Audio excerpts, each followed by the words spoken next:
আজকে বিয়েবাড়ির অনুষ্ঠানে 70 কিলো খাসির মাংস রান্না হবে। এখানে 70 কিলো খাসির মাংস আছে। 70 কিলো 70 কিলো 70 কিলো 70 কিলো খাসির মাংসের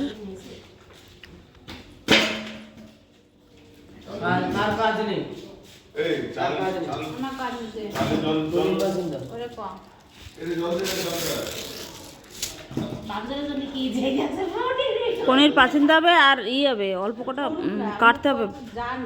পনির বাটার মশলা হবে। নিরামিষ খাবে যারা তাদের জন্য। আচ্ছা, এটা কি এর সাথে মিশিয়ে রাখো? আলাদা আলাদা রাখো। আলাদা রাখ। আর থেকে তো একটু বড়ই যায় এটা। ওটা দাও তো। ছোট ছোট কাট। ওইটা আবার বড় হয়ে যাচ্ছে। অনেকটা বড় হয়ে যাচ্ছে। হ্যাঁ, এটা দিয়ে দাও তো। এই ছুরিটা দিয়ে দাও তো। পেঁয়াজটা ভাজি হচ্ছে। তিনটা আলু আছে। এরকম সাইজ হবে, এরকম না? ছোট ছোট কাটো, ছোট ছোট কাটো।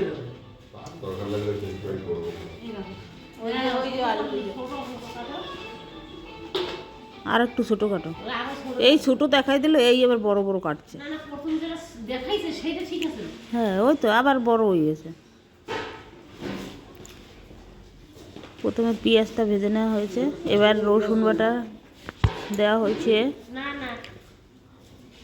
পেঁয়াজ, রসুন, টমেটো, আদা, শুকনো লঙ্কার গুঁড়ো, কাশ্মীরি লঙ্কার গুঁড়ো,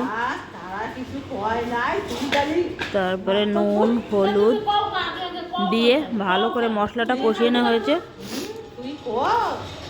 এটা হচ্ছে দুপুরের রান্না। ভাত, ডাল, ইঁচড় চিংড়ি,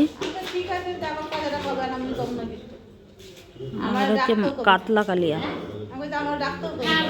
এটা হচ্ছে পকোড়া ভাজাই হয়েছে। চিকেন পকোড়া ভাজা হয়ে গেছে। চিকেন পকোড়া 18 কিলো মাংসের চিকেন পকোড়া হয়েছে। এবার খাসির মাংসটা দমে বসানো হয়েছে, দমে দেওয়া আছে। এটা আবার ভালো করে ফুটিয়ে ভালো করে রান্না করা হবে। এখানে মশলা, গরম মশলা, জিরে টিরে দিয়ে ঝোলটা টানিয়ে